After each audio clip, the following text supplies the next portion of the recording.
You motherfucking animals! You liberal, progressive, deranged fucking animals!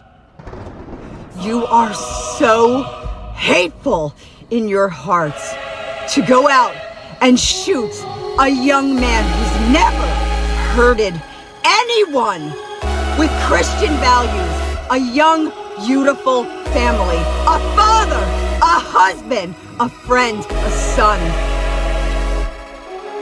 You shot him! Why? Because you didn't agree with his politics? Because you didn't agree with his ideology? That's the reason why he deserves to die! You fucking animals! It's honestly strange to make a video about someone who never knew you, and yet you only knew of them from a distance. When I was young, I saw a lot of changes throughout my life, you know. I saw the 2016 election, 2020, 2024, all of those major developments. There always seemed to be heavy animosity coming from people who despised any and all things right.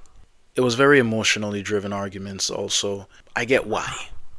You know, nobody wants to be hurt, or because of constantly hearing over and over that you're going to be killed if these people win, you have a visceral reaction. I understand that.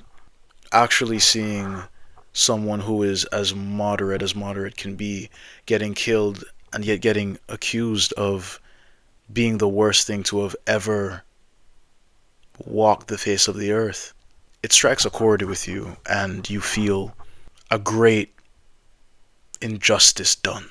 The videos that have transpired, that have shown joy, praise, absolute and utter love for this man's death, are utterly reprehensible, absolutely tribalistic and animalistic. There was nothing good about what I saw. There was nothing to celebrate. He never called for violence. He never wanted anyone to die. He wanted to change people's minds. This man's daughter ran to him, ran to his body, because she was afraid of the sounds, not knowing her father was dead. That is something that haunts me, that would haunt anyone, to know that you are taken from your children and you will never see them again on this earth. You'll never be able to physically be there with your child to see them grow, and that those children are left without a father. That wife is left without a husband. And these demonic pests, because that's exactly what they are celebrating this man's death. They're selling t-shirts for this man's death. Side note, I saw a black guy stealing one of the hats. Why do you enjoy the stereotype, my dear dark-skinned brethren? Why do you enjoy the stereotype? Where it was only a few days ago that the Ukrainian girl was murdered. Why now do we have this? Do you need to continue contributing to the stereotype of the violent, animalistic black man? Of what purpose is it? But back to this. I could never imagine anything like this ever happening to somebody like him. This was something that was so out of left field. Seeing it happen just as it came about. This isn't something that you would expect to see ever. I grew up when I was younger watching this guy, and it wasn't something. This isn't something that I would have ever expected to see. Sorry if I'm repeating myself, but this is just unbelievable. It doesn't even feel real now to just hear that he's dead. And again, it's weird to speak of someone that has such a huge impact on what you thought of when you were younger. You know, as you grow, you naturally thing on your own, but there was always a foundation that was made, and you know where they stand, and you see them around, and it's there. But to know that somebody has had such a monumental impact on millions of people, and he doesn't even know them all individually, and he maintained the same conservative message, but also had a fundamental faith in Christ that he continuously preached, was never blatantly disrespectful, never called anyone to violence. It's just something that I'd never expect any of this to happen to him. So my word isn't as powerful enough to cut through the divider or anything, but it's just a reminder that whatever you do, if you fight the true fight for God, there will always be forces that work against you, but your reward in the end will be great. But man, it hurts to know that there are people who take joy in this. Actually, here's a few videos to show you. Hey, so Charlie Kirk just got shot.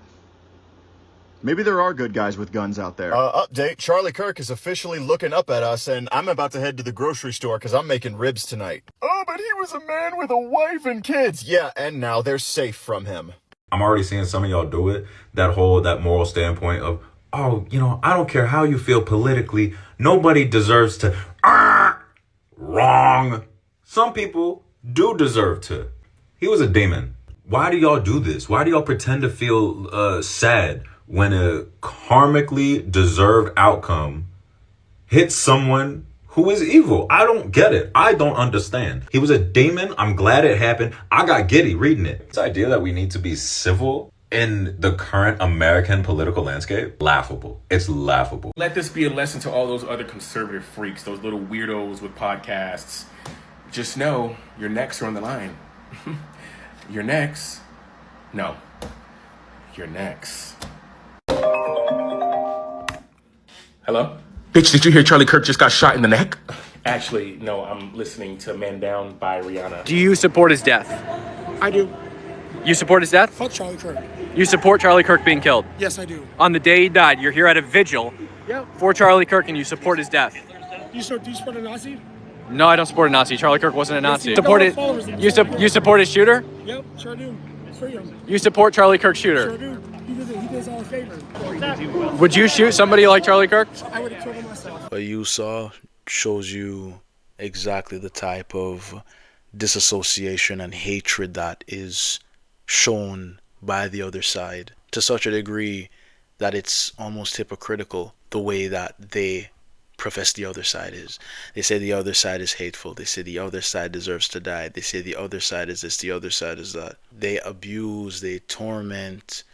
They're the only ones that have been shooting up schools. And to celebrate the violent murder of a man in front of his wife, his children, and in front of the many college students that were there just to hear him speak, whatever happens afterwards as a result of this violent action, and whatever comes next as a result of this cheering, this absolute insensitive response, this demonic response from these people, anything that happens afterwards, it won't be as moderate as Charlie.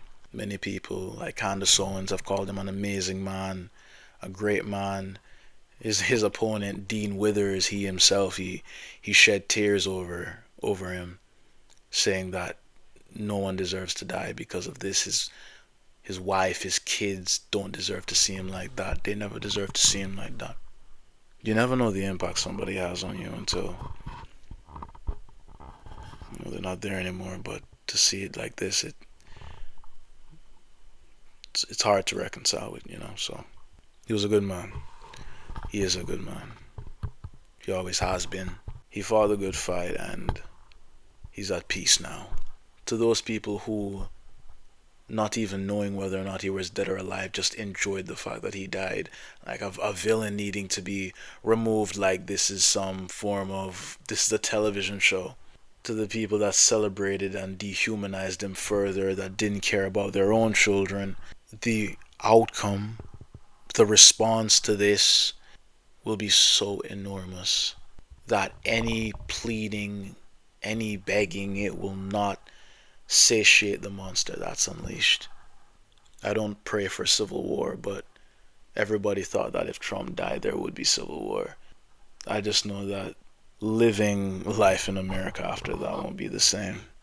I may be wrong. This may just be nonsense to anyone listening, but nah, something's on the horizon, and it's not going to be anything pretty. So everyone's celebrating Charlie's death. You don't know what's coming. I pray you find God and you change before then. Rest peacefully, Charlie.